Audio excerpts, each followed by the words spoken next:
Ok, já estamos ao vivo.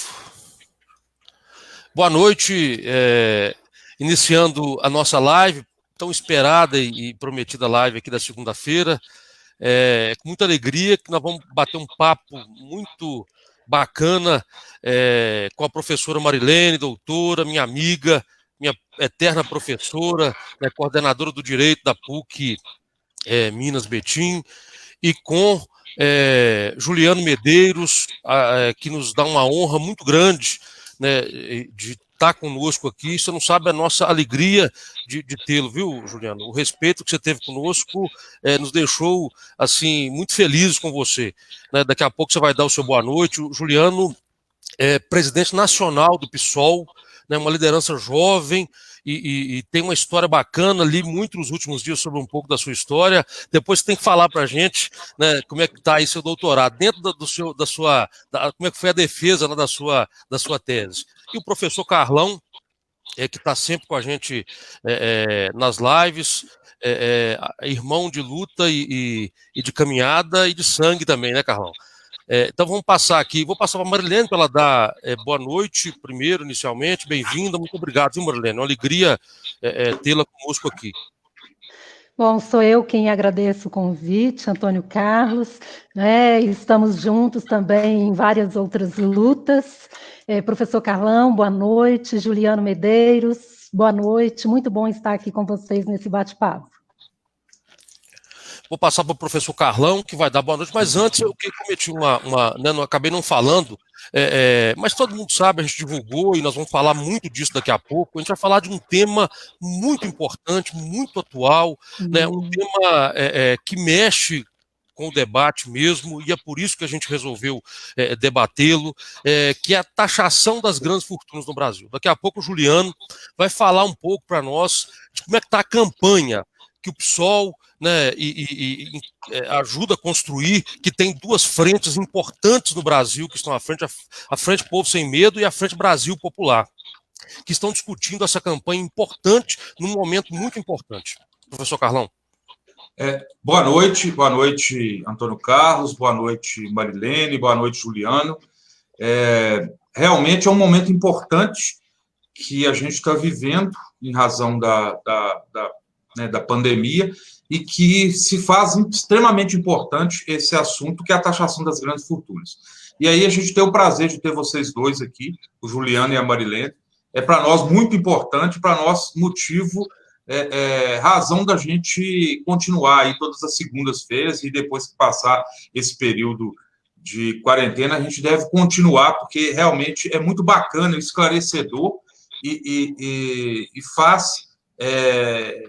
né, a gente tem retorno das pessoas, e as redes sociais garantem, dá oportunidade de pessoas de diversos lugares ver, mas principalmente da nossa cidade, acompanhar, se esclarecer do momento. Nós falamos muito aqui do coronavírus, disso tudo que está acontecendo, e hoje nós vamos falar de uma coisa muito importante, que não é desdobramento do coronavírus, né? Naturalmente, isso é um assunto que já vem sendo discutido no Brasil há muito tempo, que tem em várias outras partes do mundo, o Juliano vai falar para a gente, mas que nesse momento, especificamente, onde principalmente as pessoas que têm mais necessidade precisam se manter e têm dificuldade de trabalho, a taxação das grandes fortunas pode ser uma saída, mas a gente espera que dê certo e que seja não só para o momento, mas, naturalmente, para que fique de verdade, né? Então é isso, boa noite. Bacana, vou passar para o Juliano para fazer dar uma boa noite aqui, falar um pouquinho inicialmente e também se apresentar. Eu queria que você fizesse isso, Juliano. Eu acho que é importante que você pudesse falar um pouquinho aí inicialmente, né, uma jovem liderança como você, presidindo um partido tão importante como o PSOL, né, isso demonstra, inclusive, uma capacidade de renovação muito grande do partido, né? Então, boa noite para você, muito obrigado pela presença e deixar você cumprimentar quem já está com a gente aí ao vivo. Obrigado, Antônio Carlos. Um grande abraço para você. Obrigado pelo convite, pela oportunidade de compartilhar um pouco com vocês essa luta tão importante que o pessoal encampou já desde sua fundação, que é a luta pela taxação das grandes fortunas. Também um abraço para o professor Carlão, para a professora Marilene e para todo mundo de Betim, de Minas Gerais, que está nos acompanhando. É sempre um prazer falar para esse povo tão combativo, tão guerreiro, sempre parceiro da luta pela democracia no Brasil. no momento em que a democracia é tão ameaçada, né? Eu, além de ser presidente do PSOL, o Antônio Carlos, a gente já se conhece há um tempo, os demais que estão nos assistindo aí, eu também sou historiador e cientista político, historiador de formação original, graduado e mestre em História, e agora cientista político, graças ao doutorado que eu terminei esses dias aí, fazendo a defesa da minha tese no meio da pandemia. Vocês imaginem o desafio que foi. Mas muito contente de estar com vocês essa noite também. Bacana, Juliano. Nós fizemos uma grande divulgação e muita gente, assim, levantou muitas questões, sabe? Então, assim, eu queria inicialmente que você pudesse falar rapidamente do que consiste a campanha.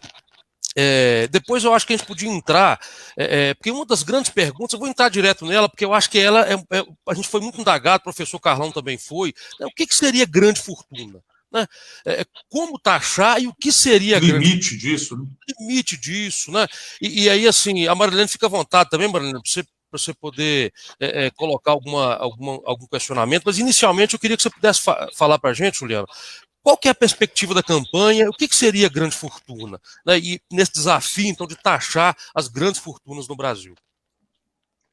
Legal, Antônio, veja só. Bom, primeiro, para quem não sabe, o Imposto sobre Grandes Fortunas foi aprovado na Constituinte de 1988, portanto, está previsto na Constituição brasileira que o Brasil terá um imposto sobre grandes fortunas. Acontece que a Constituição brasileira, os constituintes, aprovaram a criação desse imposto e delegaram ao Congresso Nacional a prerrogativa de regulamentar o imposto, ou seja, dizer qual é a alíquota, como é que ele ia ser cobrado, como é que ia funcionar esse imposto. Esse imposto nunca foi regulamentado, por razões óbvias. Você sabe que os milionários, muitos deles estão no Congresso Nacional ou têm lá os seus representantes. Lamentavelmente, o Congresso Nacional, embora tenha muitos deputados e deputadas comprometidos com os mais pobres, com os mais excluídos, nunca foi uma casa representativa do que é o povo brasileiro, sempre foi uma casa controlada pelas oligarquias, pelas famílias que dominam a cena política brasileira desde sempre, e esse imposto nunca foi regulamentado. Bom, muitas propostas estão tramitando há muitos anos, o PSOL apresentou uma, logo na sua fundação, então a deputada Luciana Genro apresentou uma proposta, depois, agora no ano passado, no bojo do debate sobre a reforma da Previdência, toda a discussão que se abriu sobre a situação fiscal no Brasil, sobre como o Estado brasileiro poderia arrecadar mais e melhor, desonerando menos os mais pobres, os trabalhadores, onerando mais os bilionários, os poderosos, as grandes multinacionais. Então, esse debate voltou, o pessoal apresentou uma nova proposta de imposto sobre grandes fortunas, tentando regulamentar, e agora, com o coronavírus, se retomou muito fortemente o debate sobre como financiar o Estado brasileiro diante da situação que nós estamos vivendo. Para quem não sabe, o Brasil é o segundo país mais desigual do mundo, está atrás só de Moçambique, segundo dados da ONU. 1% dos brasileiros concentra 28% de toda a riqueza produzida no país. É uma concentração de renda absurda. Portanto, um imposto que vise reequilibrar isso seria muito importante. Você sabe, no Brasil não se cobra imposto sobre lucros, não se cobra imposto sobre dividendos, não se cobra IPVA de jatinho, de iate ou de helicóptero. Ou seja, a estrutura fiscal brasileira está constituída para manter privilégios dos muito ricos, dos bilionários, e para seguir onerando o salário dos mais pobres e o consumo das famílias brasileiras.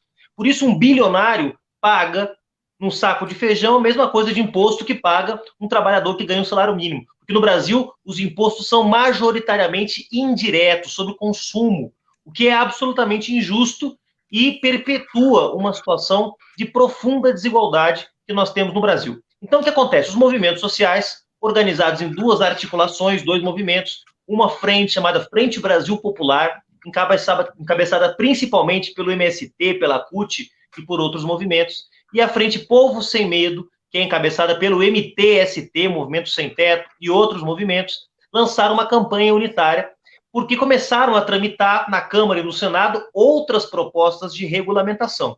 Todo mundo sabe que o coronavírus vai provocar uma grande crise econômica no mundo inteiro, e essa crise econômica, obviamente, também vai impactar o Brasil.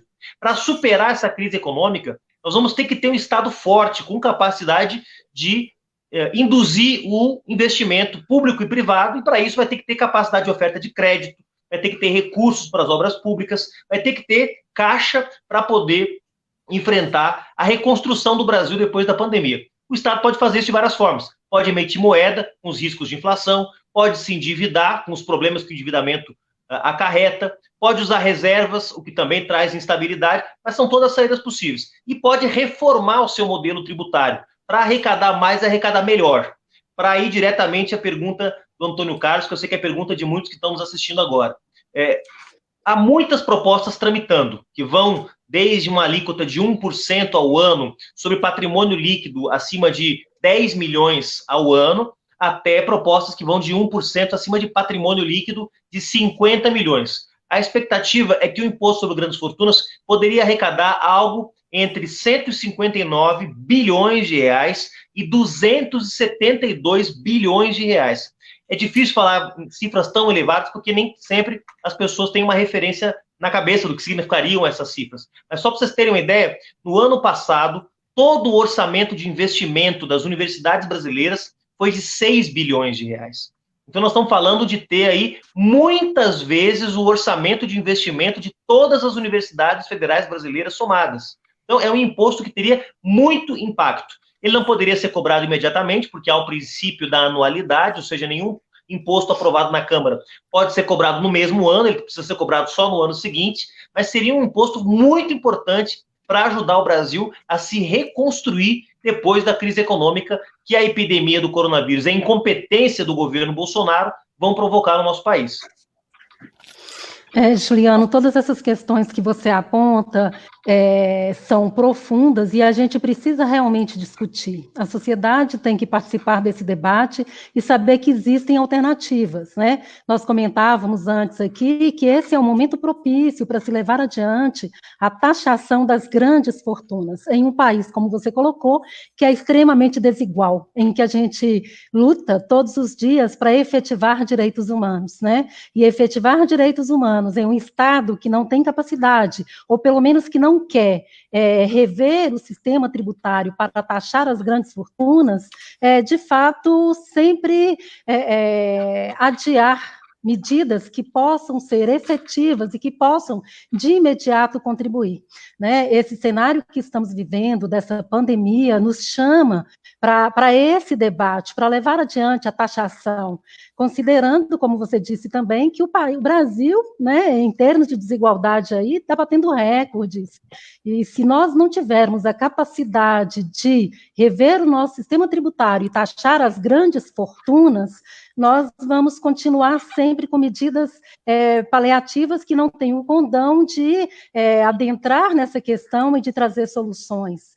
Então, é preciso levar adiante, verifiquei aí que tem, né, vários projetos, como você falou, mas a gente precisa de ter coragem para cobrar do governo federal, para que a gente possa cobrar das nossas autoridades que, de fato, encampem esse debate, que levem adiante, que tirem do papel esses projetos de lei aí, né?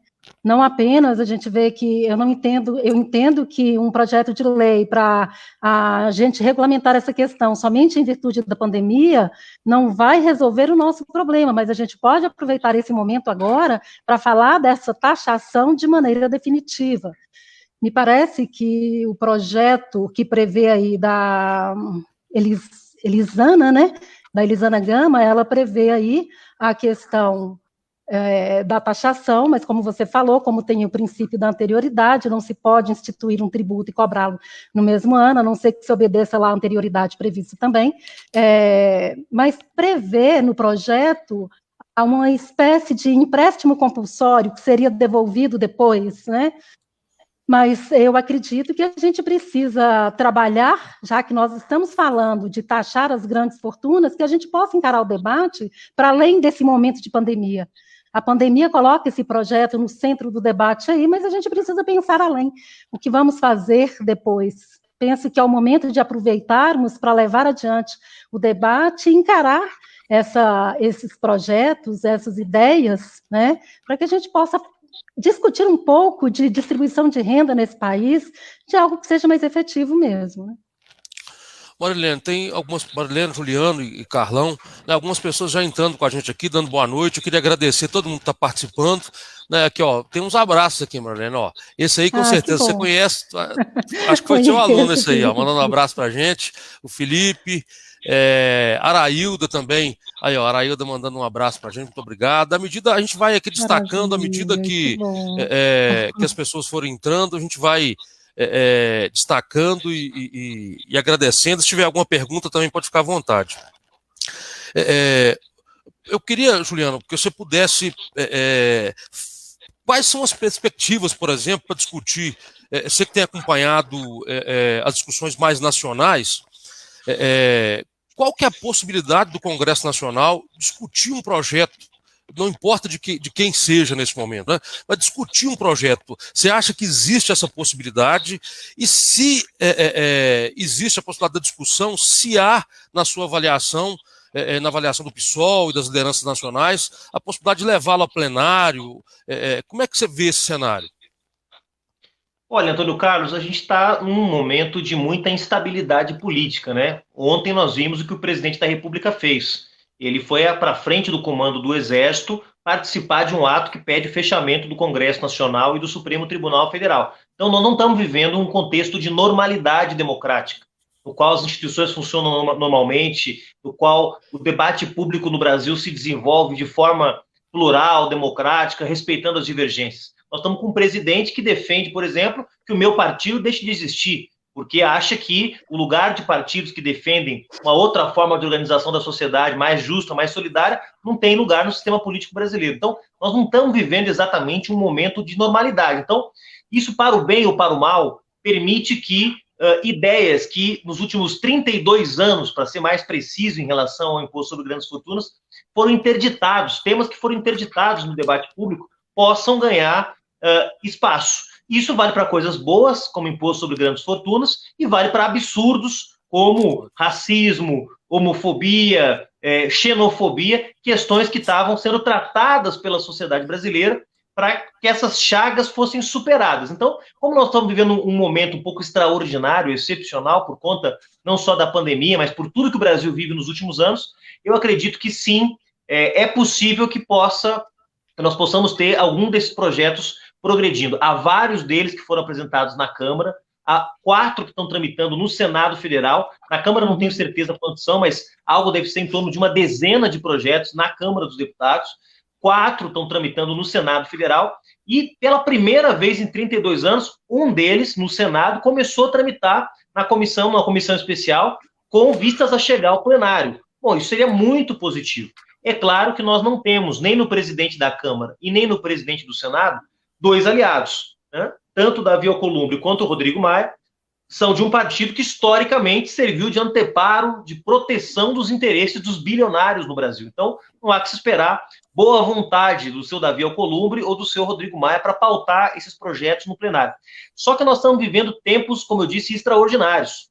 Se você dissesse, há um ano atrás, que com o apoio do Rodrigo Maia e do Davi Alcolumbre, nós aprovaríamos uma renda emergencial de R$600 a R$1.200 para todos os brasileiros em condição de informalidade ou de extrema pobreza, eu diria que isso era impossível, porque seria impossível conseguir ter maioria no Congresso Nacional para fazer uma medida positiva como essa avançar. Mas a pressão dos movimentos sociais, da sociedade civil organizada, das redes sociais, de espaços como esse aqui mesmo, que a gente pode exercitar livremente a nossa reflexão crítica, foram muito importantes para aprovar a renda emergencial que nós aprovamos 15 dias atrás. E agora eu também acredito, que com a pressão dos movimentos sociais e da sociedade, nós podemos sim fazer avançar o imposto sobre grandes fortunas. Qual é o grande nó que nós temos que desatar? É fazer aquele servidor público de classe média, que tem uma boa renda, que não passa trabalho, mas que está longe de ser um milionário, aquele professor universitário, aquele pequeno empresário, aquele comerciante,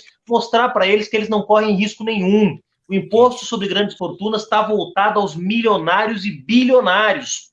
Na proposta mais hard, vamos dizer assim, você cobraria 1% de quem tem renda líquida, não bruta. Renda líquida anual acima de 10 milhões de reais, 1% apenas. Ou seja, você cobraria 100 mil reais de quem tem renda de 10 milhões ao ano. Então, você não tem nenhum risco da gente pegar aí os trabalhadores, a classe média. Esse imposto está voltado aos milionários. Isso, como eu estou dizendo, na alíquota mais dura, digamos assim, dura sobre as riquezas e o patrimônio. Se você usar as alíquotas mais flexíveis, o projeto do PSOL, por exemplo, fala em renda superior a 50 milhões de reais anuais. Ou seja, quem arrecadou, amealhou 49 milhões de reais não pagaria esse imposto. E ainda assim você teria uma capacidade de arrecadação em torno de 200 bilhões. Então, nós estamos falando de muito dinheiro que se pode arrecadar de pouca gente, que acaba concentrando muita renda no Brasil. Ora, alguém precisa de mais de R$1 milhão por mês para viver, pessoal? Isso não é razoável. Então, são essas pessoas que esses projetos eles mirariam. Agora, nós temos um desafio, que é convencer, demonstrar na prática para a classe média que os seus interesses não estão ameaçados com esse projeto, que ele está voltado para os grandes milionários e bilionários. Desculpa. Foi perfeito, Marilene. Só antes de passar para você ou para o Carlão, perfeito isso, porque o Carlão recebeu muita indagação, eu recebi muita indagação. Então, assim, nós não estamos falando aqui, nós estamos falando, olha só, você falou, eu ia até escrever aqui, você falou em 10 milhões, um dos projetos que tramitam, 10 milhões, 1% de 10 milhões. Se você pegar em Betim hoje, né, Marilene? Você que vive muito em Betim, nós que moramos em Betim, eu acho que a gente poderia contar nas duas mãos aqui, quem tem uma renda de 10 milhões anual. De 50 milhões, então, isso né, diminuiria ainda mais. Então, eu acho que é um projeto que toda a sociedade, ou a grande maioria, né, deve abraçar. Marilene, desculpa, depois, Carlão, você fica à vontade também. Quando o Juliano fala aí dos desafios, eu fico pensando o quanto que esses desafios, eles são profundos, né, na medida em que a gente fala de um país que se deixa conduzir através de fake news. Como fazer a informação chegar à população, né?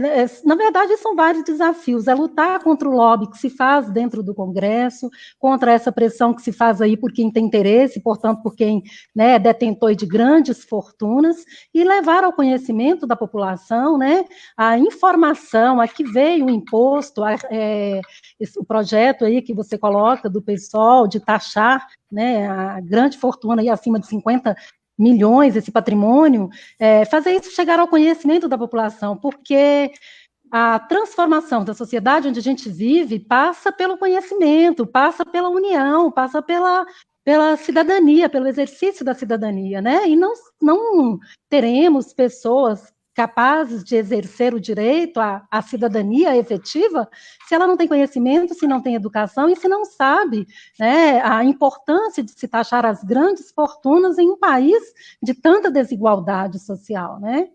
Então, esse desafio, ele se acentua, ele é um desafio gigante aí.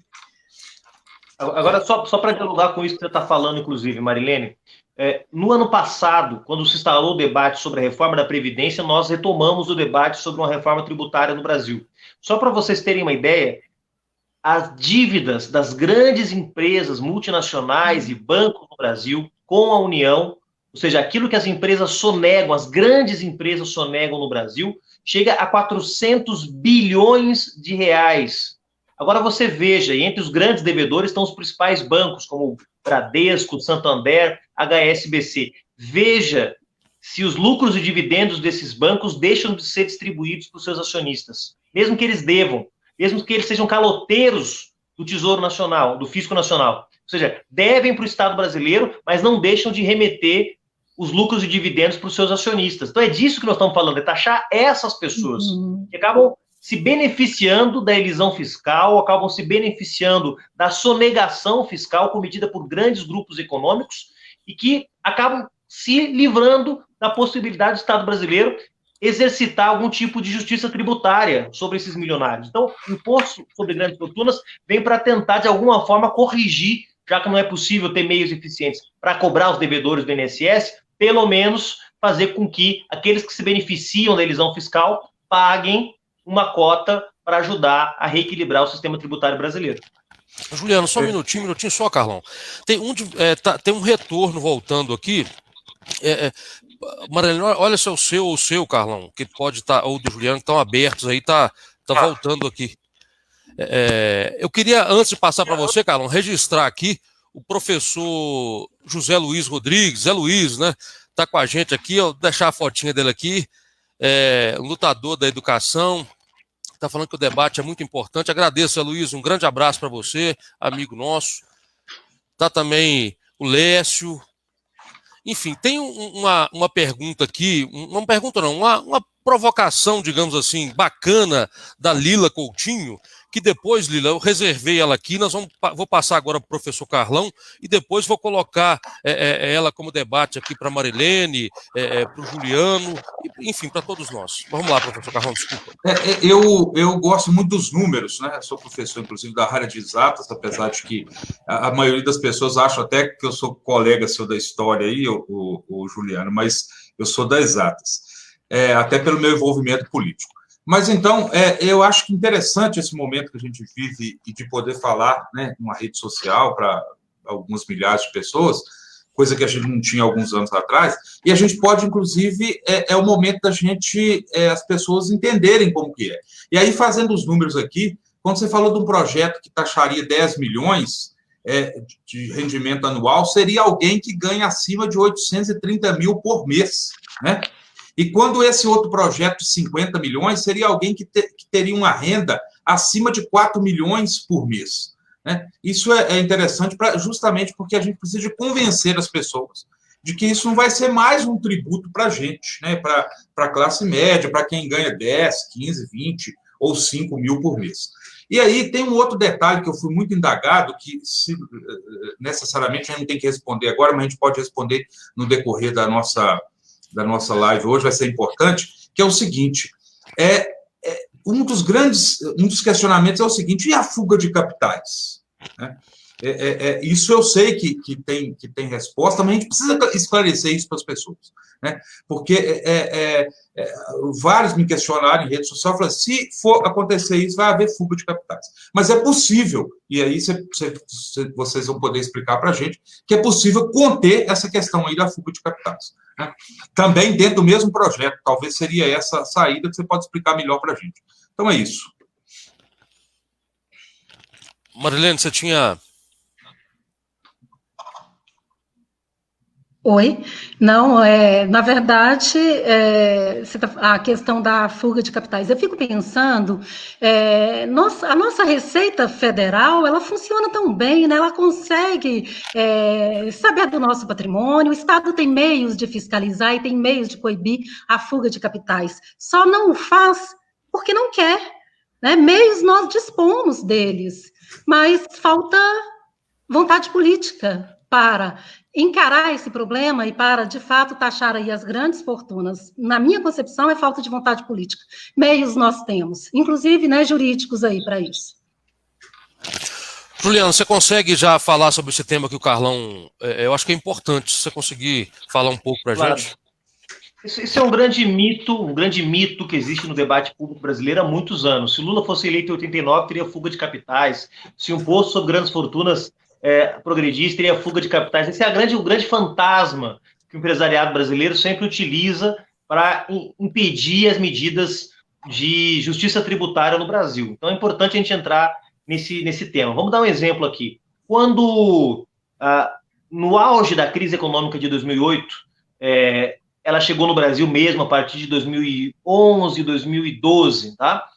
Quando ela ficou muito aguda, em 2014, o então governo da presidente Dilma deu um pacote de benefícios fiscais para os setores produtivos na casa de 40 bilhões de reais, ou seja, as empresas deixaram de pagar para a União 40 bilhões em impostos, com o compromisso de que essas empresas elas investiriam para garantir os empregos dos trabalhadores e das trabalhadoras. Era parte do pacto entre capital e trabalho, que naquele novo pacto, modelo de desenvolvimento, estava vigorando. Sabe o que aconteceu? A maioria das empresas usou esses recursos para recompor as margens de lucro dos seus acionistas e demitiu do mesmo jeito.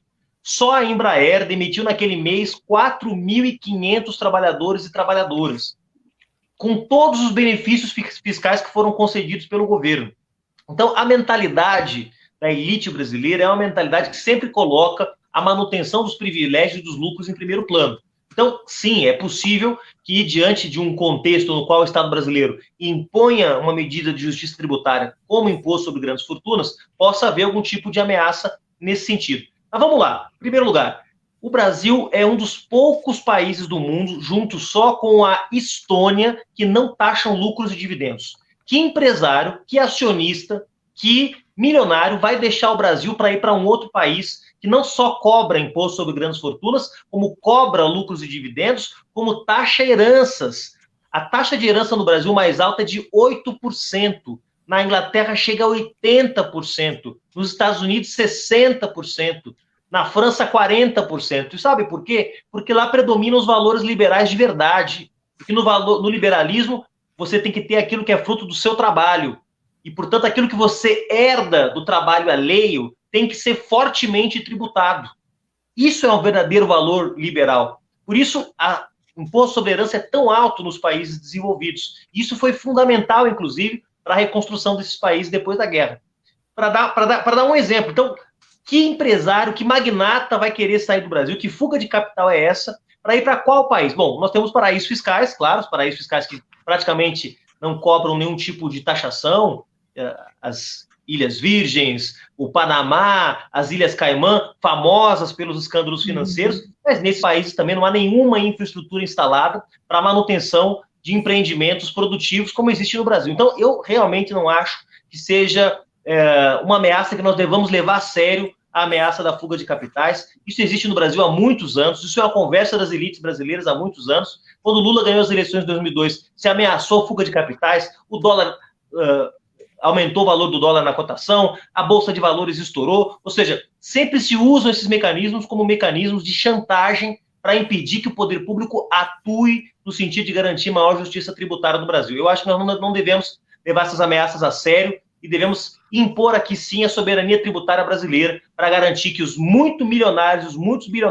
não façam do Brasil uma plataforma de valorização dos seus lucros, uma plataforma de valorização fácil dos seus lucros. O Brasil não é uma ilhota do Caribe, o Brasil não é um paraíso fiscal, é um país de gente honesta que trabalha, ganha o seu pão com o suor do seu trabalho e merece respeito. Por isso eu acho que acabou a farra dos muito bilionários que querem ganhar dinheiro fácil no Brasil, vão ter que pagar imposto sobre grandes fortunas. Juliano, nós somos reféns. Marilene, nós somos reféns. Queria que na sua fala, se você pudesse, com a sua experiência, que inclusive você viveu em Betim e está num momento vitorioso agora, você pudesse falar porque o grande desafio, na verdade, de todos nós é conseguirmos convencer as pessoas da importância disso, né?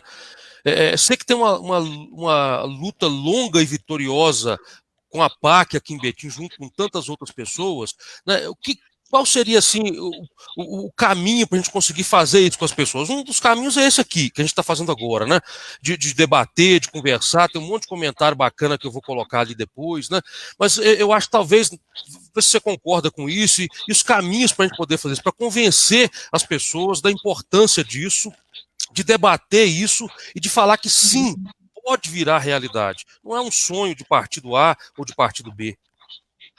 Essa questão da taxação das grandes fortunas, ela tem que ser um discurso de responsabilidade, né? E tem que ser um discurso apartidário, afinal de contas, a gente precisa rever a distribuição de renda nesse nosso país. Quando, Juliano, você colocava aí, foi perguntado pelo Carlão, da questão da fuga de capitais, nós somos reféns desse discurso desde sempre. Vejam vocês, quando foi aprovada a nossa lei aqui de propriedade intelectual, eu sempre falo isso, o lobby que se fez à época para que o Brasil cedesse, para que implementasse uma lei totalmente desfavorável ao povo brasileiro, uma lei que para nós é mais gravosa do que um acordo que tem no âmbito da OMC. Então a gente vive umas distorções nesse país que são coisas assim pavorosas, são coisas impensáveis em outras realidades, em que o povo assume uma postura ativa, em que as pessoas participam, em que as pessoas encaram esses debates. Quando o Antônio Carlos pergunta, né, de possibilidades aí, transformar uma realidade não é algo que acontece da noite para o dia, uma realidade como a nossa, de tanta influência, de tanto lobby, como a gente falava. Então, é preciso, na verdade, persistência e é preciso, acima de tudo, informação, porque existe um desserviço na sociedade, de maneira geral, de distorcer tudo aquilo que pode vir a trazer benefícios. Quando o Antônio Carlos fala aí da nossa luta de implantação da PAI, que a gente viveu isso na pele, a gente vive isso, né, de muita distorção, de informações assim inverídicas que fazem de tudo para sabotar um projeto que visa trazer melhorias para a sociedade local. Enquanto a gente trabalhar nessa linha de sabotagem de uns contra os outros, enquanto a gente não se aliar para rever os problemas sociais que nós enfrentamos, em todas as esferas, nós vamos ficar sempre enxugando gelo, as nossas propostas não se efetivam, nós não temos coragem, né? Aí, quando eu falo nós, eu estou falando das nossas autoridades, que fazem um pacto aí para defender privilégios, como a questão dos bancos e do capital estrangeiro nesse país, que ditam regras para conduzir o Brasil, né? Então, precisa persistência, Antônio Carlos, persistência e informação. Me deu saudade das suas aulas aqui agora, viu, Marilene? Me deu saudade das suas aulas. Saudade de você também, saudade de estar em sala de aula com essa pandemia aí. Professor Carlão. Eu acho que você devia falar o comentário da moça, da Lila, Antônio Carlos. Sim. Que é bacana para a gente seguir aqui. Eu acho que é mais para o Juliano aqui essa, viu, Juliano? Uma provocação positiva aqui. Ô, Antônio, manda só um abraço para minha filha, a Alice, que está nos assistindo. Um beijo para a Alice. Já escreveu, oi, Titi, estou aqui. Então, um beijo para a Alice. Aqui, eu vou colocar na tela aqui para ver se dá para ler. Lila Coutinho. Deu para ler, Juliano? Tô lendo.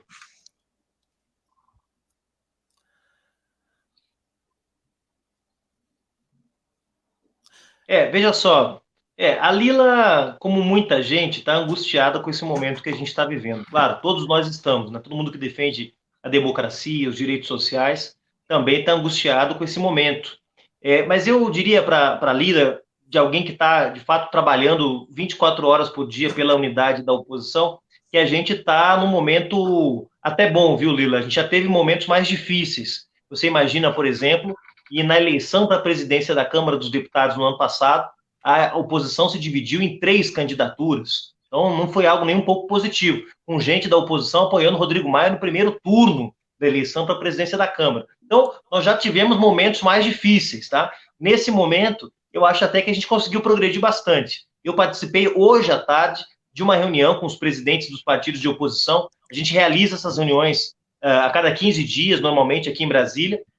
Foi uma reunião virtual, obviamente, mas dessa reunião participaram, além do PSOL, presidenta do PT, do PCdoB, do PDT, do PSB, da Rede, do PCB e até do PV. Ou seja, nós melhoramos bastante a condição de diálogo no âmbito da oposição. Você fala, tem pautas fragmentadas. Eu acho que, de fato, há diferenças na oposição sobre quais devem ser as prioridades. Há partidos que acham que a prioridade deve ser uma ou outra. Nós achamos que é por aqui, é por ali. Então, isso faz parte.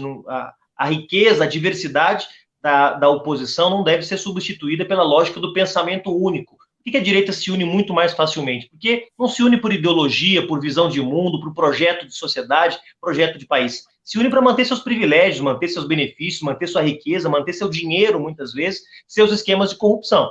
Portanto, claro, entre nós vai ter diferença porque a gente trabalha com base em projeto político. Mas essas diferenças, felizmente, Lila, não têm sido suficientes para nos dividirem naquilo que é o fundamental, que é a defesa da democracia, da soberania nacional e dos direitos sociais, e nisso a gente tem conseguido avançar bastante aí, pelo menos em termos de ter uma agenda comum, de ter uma pauta comum. O imposto sobre grandes fortunas é um exemplo, mas poderia citar outros exemplos de medidas unitárias que foram tomadas pela oposição nessa crise do coronavírus e já antes, ao longo desse ano e do ano passado. Tem mais uma pergunta aqui do Lécio. Eu acho que você podia ajudar a gente a responder, Juliano. Aqui, seria uma taxação única sobre as fortunas existentes ou uma taxação contínua sobre os grandes rendimentos? Não, seria, na verdade, como é o imposto de renda, seria uma taxação anual, uma vez ao ano, uma data específica, uma data base, como se diz, as pessoas deveriam, naquele período, registrar o seu patrimônio, tá? Então, é sobre patrimônio líquido.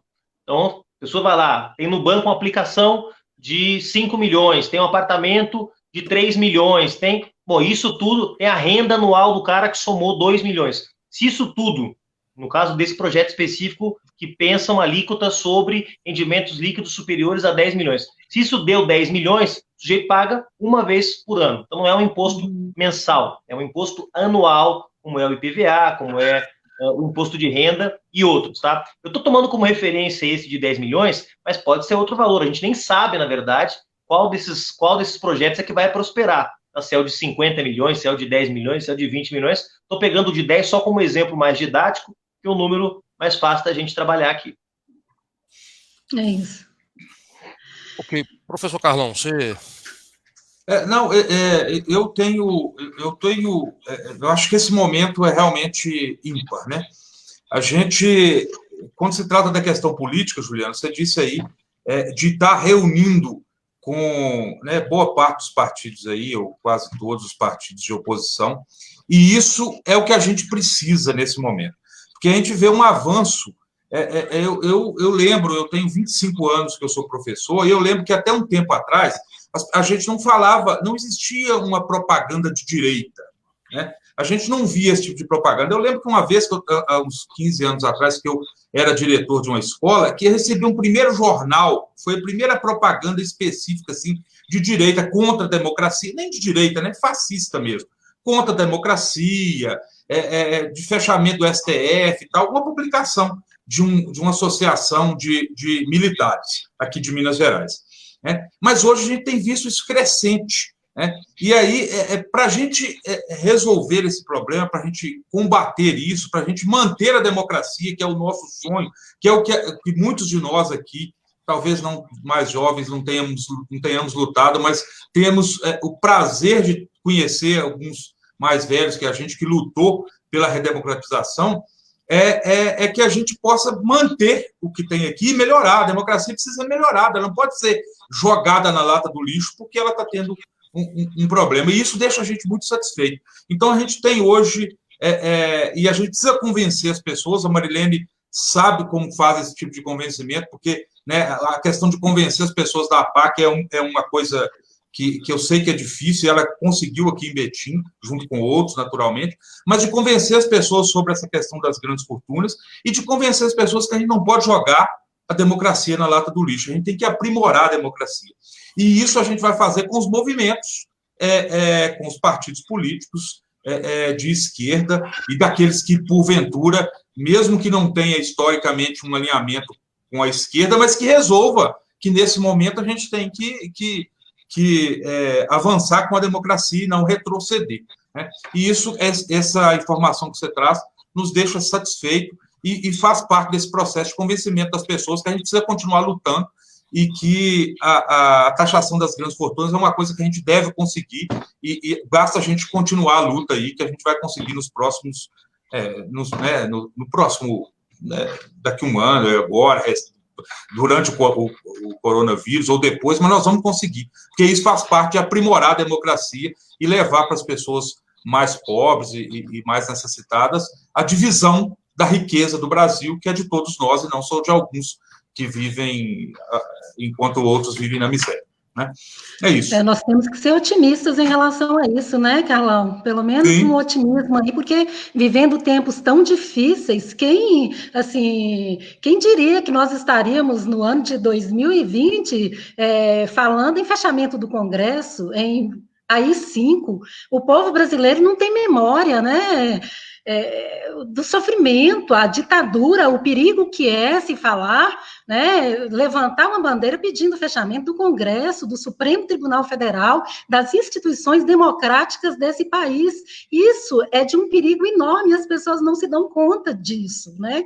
E em meio a tanto retrocesso, a gente tem que ser otimista de que a gente vai conseguir levar adiante esse debate que é muito importante da taxação das grandes fortunas, né, é um caminho que a gente tem para, como já foi dito aí, distribuição de renda nesse país, a gente precisa encarar essas pautas, como a gente precisa se opor veementemente às pessoas que pedem, né, a ditadura, o retorno da ditadura nesse nosso país, depois de tanto tempo lutando para efetivar, né? Efetivar não, para dizer que nós vivemos em uma sociedade democrática, muito longe ainda de se atingir a democracia nesse país, né? É uma democracia que está aí rastejando, né, ainda, está em estágio muito inicial, a gente precisa muito aprender para que a gente possa efetivamente implementar uma democracia nesse país. Aí, quando vem esses discursos, eu fico pensando, a gente não tem memória, porque um povo que tem memória não pode levantar uma bandeira pedindo o fechamento dessas instituições tão caras para nós, né? Marilene, fico imaginando você deve arrepiar, né, quando vê com a sua consciência e com a sua força com que você dá suas aulas e nos ensinou, né, nos passou tanto, nos ajudou a aprender, né, os conhecimentos. Eu fico imaginando o que é isso, né, que loucura que é a gente vê, e aí aquela imagem do presidente, né, ali no domingo, de mão levantada para aquela multidão, né, e ao lado dele faixas do AI-5, de fechar o Congresso. Hoje mais o Carlão, a gente conversando por telefone, o Carlão me perguntava isso, ele falava assim, mas será que ninguém vai fazer nada? Ninguém, assim, das instituições, né? O Congresso Nacional não vai fazer nada, né? O Supremo não vai fazer nada, e de fato, depois o Juliano pode até contribuir um pouco nisso, mas eu não sei se talvez o Bolsonaro queira, de fato, acirrar para que possa talvez aplicar um mal maior, né? Eu não sei, de fato, a gente não consegue entender o que passa na cabeça dele, mas ao mesmo tempo a gente não consegue entender também o medo das instituições. Talvez esse medo esteja amparado em algo que já possa estar aguardando alguma posição dessas instituições para que eles possam agir mais duramente, né? Depois, se o Juliano puder, com um olhar de cientista político, você também, Marilene, puder, no finalzinho da nossa live, que a gente também está caminhando para encerrar, mas se a gente pudesse falar um pouquinho disso, porque tem perguntas aqui sobre isso. Mas antes tem essa pergunta do Felipe Marafon, professor também, pedindo para perguntar ao Juliano qual modelo, Juliano, existe no mundo que poderia estar mais próximo da gente trazer para o Brasil no que diz respeito à taxação das grandes fortunas.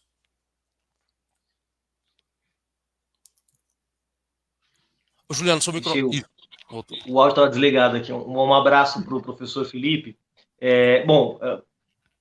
O modelo, em geral, ele é muito simples, tá? Ele é um modelo, como eu disse, com uma database que, uma vez por ano, cobra um valor determinado através de lei ordinária, né? Então, os países que detêm o imposto sobre grandes fortunas, em geral, usam um modelo muito semelhante. No caso do Brasil, a definição da alíquota tem que levar em conta a realidade brasileira, né? Portanto, se nós aplicássemos uma alíquota, como eu tenho usado como referência aqui no nosso bate-papo, em torno de 10 milhões de patrimônio líquido anual, nós estaríamos aí falando apenas de 3% da população brasileira, ou seja, 97% não estariam sob a necessidade de contribuir com esse novo tributo. Então, o que nós temos que ver, na verdade, é a situação brasileira, qual é o desenho, digamos, da organização tributária brasileira, e ver principalmente como se organiza, como se distribui a riqueza no país. Se nós usarmos, como eu disse já, como referência, valores mais altos, alíquotas mais altas, nós vamos acabar mantendo mais gente fora do alcance do imposto, que não seria um problema em si, se as alíquotas forem capazes de produzir a justiça fiscal que nós tanto almejamos. Agora, a questão toda, já emendando o gancho aí com as dúvidas sobre a democracia, eu acho que a democracia no Brasil vive uma grande ameaça, não só com o governo Bolsonaro, mas com o fortalecimento de forças políticas de extrema-direita, estão aí distribuídas em várias categorias profissionais, mas principalmente localizadas num setor do patronato brasileiro, que não tem nenhuma vergonha de defender posições de restrição das liberdades individuais, de restrição das liberdades políticas e mesmo de destruição dos direitos sociais consignados pela Constituição de 88. Então, só existe o bolsonarismo porque é uma parte das elites da sociedade brasileira que se tornou omissa diante desse fenômeno. E, como as instituições no Brasil são historicamente instituições construídas para defender esses privilégios, os privilégios dessa gente, como o Congresso Nacional, o Supremo Tribunal Federal e outras instituições, até agora nenhuma delas agiu. O que nós queremos, por exemplo, é que o TSE julgue os crimes eleitorais que Bolsonaro e Mourão cometeram nas eleições, usando financiamento empresarial de campanhas, que está proibido, usando recursos oriundos de contribuições de pessoas jurídicas, que está proibido, usando cadastros de eleitores para fazer o disparo de mensagens em massa, o que está proibido. O TSE poderia interditar imediatamente o que está fazendo o governo Bolsonaro, resolvendo os crimes eleitorais que foram cometidos e cujas provas são amplíssimas, fartas. Ou a Câmara dos Deputados poderia instalar um processo de afastamento do presidente por 120 dias. É prerrogativa, está na lei, é prerrogativa da Câmara dos Deputados fazer isso. Ou poderia o Supremo Tribunal Federal aceitar uma das várias queixas-crimes que existem contra os crimes cometidos por Bolsonaro, contra a saúde pública, contra a Constituição Federal, contra os poderes da República, e imediatamente determinar o afastamento do Bolsonaro por 120 dias. Ou seja, mecanismos, remédios constitucionais, para usar um termo do direito, não faltam para proteger a democracia no Brasil. O problema é que a democracia no Brasil sempre foi uma democracia de poucos, sempre foi uma democracia controlada por uma elite política que foi tolerando gradualmente o fortalecimento dessas tendências de extrema-direita e que agora se tornou refém dessas mesmas tendências. Portanto, eu não confio tanto assim que a saída está na mão do seu Rodrigo Maia, do seu Dias Toffoli ou do seu Davi Alcolumbre. Eu acho que cabe aos setores que realmente se importam com a democracia no sentido amplo, não só o direito de votar e ser votado, de organizar os seus partidos, os seus sindicatos, mas a democracia como democracia econômica, como democracia social, como democracia política, as promessas da Constituição de 88, que nunca foram plenamente asseguradas. Quem realmente tem compromisso com essas premissas da democracia deve se revoltar, deve se indignar e deve fortalecer as manifestações de repúdio e de protesto contra esse governo e contra a escalada da extrema-direita no Brasil. Marilene? Volta a nossa frase, tempos muito difíceis e desafiadores, né? A população precisa, né, o brasileiro precisa se conscientizar da importância da participação, de compromisso mesmo com a defesa das instituições democráticas. Entendo que o Supremo Tribunal Federal, o próprio Congresso, as instituições precisam ser aprimoradas, mas jamais a gente deve levantar a bandeira de fechamento, né, de Congresso, como eu já falei aí, porque nós não, essa fala ela é extremamente assustadora, e, como eu disse, o povo brasileiro não tem memória. Quando a gente levanta esse discurso ele é muito perigoso, e o povo brasileiro precisa se unir, precisa pensar o momento em que nós estamos vivendo. Esse momento é um momento muito perigoso, sim, para a democracia, e a gente não pode endossar esse discurso de maneira alguma. Mais uma vez, só se muda uma sociedade com um povo informado, se muda uma sociedade com educação, se muda uma sociedade com participação. O povo tem que ocupar o seu lugar, né? Tem que saber que a nossa Constituição, tem uma máxima na nossa Constituição, de que o poder emana do povo e em seu nome deve ser exercido. A gente precisa se conscientizar do papel que a gente tem, da importância que temos para transformar a sociedade na qual nós vivemos. Não adianta, olha, a história dos direitos humanos mostra que toda e qualquer transformação passa por luta popular, passa por movimentos sociais. Nosso discurso, né, em meio a tudo isso, nós vivemos uma época de criminalização dos movimentos sociais. Enquanto a gente for nessa linha de criminalizar os movimentos, de deslegitimar a luta popular, nós vamos caminhar em sentido contrário e sempre faremos uma trajetória no sentido de legitimar a desigualdade social nesse país, né, de fazer uma defesa aí de privilégios. O povo tem que ocupar o seu lugar. Se quiser transformar, o momento que a gente vive agora é um momento que nos permite, que nos chama a um compromisso social. É a minha fala nesse sentido. Agora são 22 horas e 56 minutos, a gente tinha caminhar para encerrar, mas antes seria importante, Juliano, que você pudesse falar para a gente, de repente aqui, ó, com essa participação da professora Laurita, o Marcos também está com a gente aqui. Eu fui aos poucos, à medida que a gente foi falando, eu fui colocando a participação das pessoas, e a Laurita coloca como fazer formação política, como levar a formação política para a população. E aí você podia, Juliano, falar um pouco disso e já falar como que a gente pode efetivamente participar e contribuir com a campanha de taxação das grandes fortunas. Como? Né? Quem vai assistir esse vídeo, que vai ficar na nossa página, né? Quem está com a gente aqui agora, como nós podemos participar efetivamente para fazer a campanha ficar mais presente na vida de todos nós. Legal. Bom, primeiro, acho que a Laurita coloca uma questão que é um grande desafio para todo mundo que defende a transformação social, né? Nós precisamos ter força social para transformar essa força social em força política e, assim, promover as transformações que nós desejamos, né? E, para isso, claro, é preciso construir um grande entendimento entre a maioria do povo brasileiro, que vive do seu trabalho, que vive honestamente, que vive do suor do seu rosto, para conseguir, a partir disso, construir uma nova forma de pensar a sociedade, novos valores, né?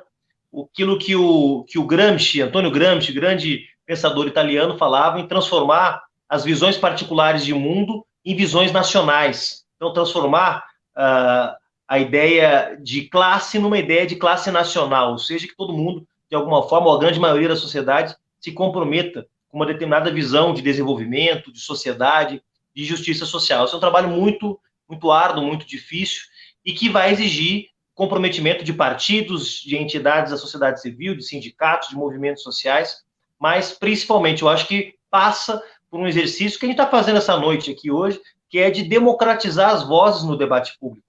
Enquanto nós tivemos como reverberar as nossas posições apenas nos nossos próprios veículos, nas nossas próprias redes sociais, nos nossos próprios instrumentos de comunicação, vai ser muito difícil. Claro, a internet veio para ajudar, ela de alguma forma democratizou o debate público, mas nós precisamos também democratizar as vozes que chegam aos milhões de brasileiros e brasileiras. Vamos imaginar, por exemplo, que no ano passado, todo o debate em torno da reforma da Previdência foi monopolizado por uma única versão, que colocava todo o problema fiscal brasileiro no tema das despesas do Estado. Em nenhum momento foi permitido, no debate sobre a reforma da Previdência, além de falar de despesa, falar de receita. Porque se tivessem permitido falar de receita, nós teríamos falado sobre imposto sobre grandes fortunas. Mas se você ligava um jornal da Globo News, o Jornal Nacional, a Bandeirantes, você não veria a posição de quem defendia que o problema fiscal brasileiro está concentrado na receita do Estado e não nas suas despesas. Um Estado que governa um país pobre como o Brasil tem que gastar muito com os mais pobres, tem que proteger quem mais precisa. Portanto, tem que realmente pesar na despesa. Só que tem que contrabalançar isso, melhorando as capacidades de receita, cobrando de quem tem mais, cobrando dos devedores, alterando a matriz tributária brasileira. Então, no debate sobre a reforma da Previdência, a nossa posição foi invisibilizada. Não havia posição da esquerda, da oposição, daqueles que queriam fazer os milionários participarem do pagamento da fatura da conta. Então, eu acho que isso é um tema importante. Se nós democratizarmos as vozes que têm direito a falar no debate público, se à noite, no Jornal Nacional, a Globo não puder ouvir só o Rodrigo Maia e o Davi Alcolumbre e o Dias Toffoli, mas for obrigada a ouvir um líder do PT, do PSOL, do PCdoB, do MST, da CUT, nós vamos ter mais vozes representadas no debate público. E aí as pessoas vão poder pensar e refletir sobre os diferentes pontos de vista. Democratizar o debate público no Brasil. Mais do que pensar o povo como seres que estão alheios a tudo que está acontecendo e que a esquerda tem que ir lá catequizá-los. Essa ideia que foi muito presente muito tempo na esquerda, de que o povo é uma massa de ignorantes, de que a esquerda tem o conhecimento verdadeiro sobre as necessidades reais do povo e vai até o povo dizer o que ele tem que pensar e o que ele tem que fazer. Muito mais do que dizer, nós temos que ouvir o povo brasileiro para entender suas angústias, entender os seus dilemas, entender o seu sofrimento e construir junto com ele as saídas. Mas isso só vai ser possível se, claro, as nossas vozes puderem ser ouvidas também. Juliano, você me fez lembrar aí uma obra do Friedrich Miller, Quem é o Povo, né? Quem é o povo? Bom, penso, respondendo aí, né, a pergunta anterior, que educação, nosso caminho passa sempre pela educação. né? Através da educação, a gente consegue, sim, chegar às pessoas. Através da educação, a gente consegue transformar, a gente consegue construir uma consciência cidadã. Somente através da educação, através do debate, da democratização, sim, das vozes, como o Juliano está falando aí. Eu queria aproveitar, o tempo está acabando, mandar um abraço para a Lila Coutinho, que é minha conterrânea lá de Januária, para o Felipe, para a Hilda e para todos aqueles que estão aí participando da live. Bacana. O Carlão, a gente podia caminhar para poder encerrar. Eu queria registrar, acho muito importante, Luiz Fernando, né, que nosso amigo, né, professor Carlão, e uma liderança muito importante aqui em Betim, do Sindiúte, do Sindicato dos Professores, né, coordenador do Sindiúte de Betim. Que bom tê-lo, viu, Luiz Fernando? Assim como o Zé Luiz e tantos outros amigos que passaram aqui por nós. Muito obrigado aí pela participação e por estar acompanhando a gente. Agora são 11h02, eu de fato queria propor que a gente ficasse, né, que a gente pudesse encerrar, e eu vou passar então, professor Carlão, para você fazer suas considerações finais, e aí depois para a Marilene e para o Juliano. Ok, boa noite, então, a todos. Foi um momento rico aqui, eu quero aproveitar e agradecer, então, a Marilene e o Juliano. Essa experiência nova aí de lives e graças a esse momento ruim que a gente está vivendo, né, mas a gente tem a capacidade, o ser humano tem essa capacidade de aproveitar os momentos para tentar fazer algo que seja bom, e isso é muito bom, né? A gente está fazendo esse debate, é muito bom. Então, eu quero agradecer meus alunos, meus amigos que assistiram, várias pessoas que eu não conheço e que me perguntaram antes, quando eu estava divulgando a live, sobre esses assuntos, e isso é isso que a gente precisa, então, esse momento é fundamental. Eu fiquei muito feliz com o debate, fiquei muito feliz com as informações trazidas pelo Juliano Medeiro. Obrigado aí a Marilene por estar com a gente, contribuir aí imensamente. É isso, então, boa noite para todos. Obrigado, professor Carlão. Marilene. Bom, boa noite para todos. Eu que agradeço, Antônio Carlos, o convite para estar aqui, né? Esse momento de pandemia que nos chama ao isolamento, né? Que nos chama a ficarmos quietos em casa, porque a gente sabe da importância disso para o nosso sistema de saúde. Em respeito às pessoas que amamos, em respeito ao próximo, que a gente atenda sim, né? A voz da ciência aí, que fiquemos em casa. Muito obrigada a todos, muito obrigada pela oportunidade, um abraço para todos vocês, um abraço para quem esteve conosco aí participando do debate. Juliano. Bom, deixar um abraço especial aí para o professor Carlão, para a professora Marilene também, que compartilharam com a gente essas reflexões da noite de hoje, todo mundo que nos acompanhou, e um abraço especial para o Antônio Carlos, um companheiro que tem se esforçado, eu sei, pelo trabalho em torno da unidade da esquerda, das forças populares, progressistas, democráticas, aí em Betim, também no estado de Minas Gerais, que a gente possa seguir esse trabalho. Estou sempre à disposição de vocês, espero estar em Betim o mais rápido possível depois que passar esse momento difícil, e deixar um recado de esperança, acho que para todo mundo que está nos acompanhando, que acompanha o nosso trabalho aí nas redes sociais, da oposição como um todo, do pessoal em particular. É um momento muito difícil, não dá para relativizar, dizer que é uma coisa menor, é muito grave, muita gente vai sofrer com essa epidemia, muita gente vai sofrer com a irresponsabilidade de alguns governantes. A gente sabe que existem gente muito séria no Brasil trabalhando para contornar esse momento difícil. Mas acho que a gente precisa ter consciência de que isso vai passar e o povo brasileiro vai ter uma oportunidade de fazer as coisas de um jeito melhor nas próximas eleições, na construção do movimento social, na construção das instituições democráticas, e a gente vai ter um desafio enorme, depois que passar essa pandemia, de pensar uma nova forma de organizar a vida em sociedade, de organizar os serviços públicos, um novo Estado, a quem esse Estado deve servir, se as multinacionais, aos monopólios, ou se deve servir a maioria do povo brasileiro, e essa epidemia está fazendo a gente pensar sobre tudo isso. Bom, alguma coisa boa devia ter. Então, acho que essa é o que tem de bom, é a gente poder refletir sobre o futuro e sobre a sociedade que a gente vai construir a partir de agora. Um grande abraço, obrigado pelo convite. Obrigado, professor Carlão.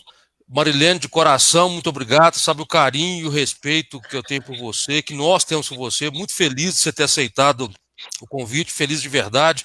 E a você, Juliano, um grande abraço. Né? Queremos agradecer, de fato, né, a liderança importante que você é, né, todos nós sabemos, e assim, tirar o tempo para estar conversando conosco aqui, no meio de tantos problemas que você discute a nível nacional, deixou a gente muito feliz. E assim a gente espera ter contribuído com o debate, ter contribuído com a reflexão, e a gente trazer para Betim e para onde a gente está o debate importante no momento sobre a taxação das grandes fortunas. De coração, meu muito obrigado a todos vocês e a todo mundo que participou com a gente. Um abração. Um abraço. Tchau.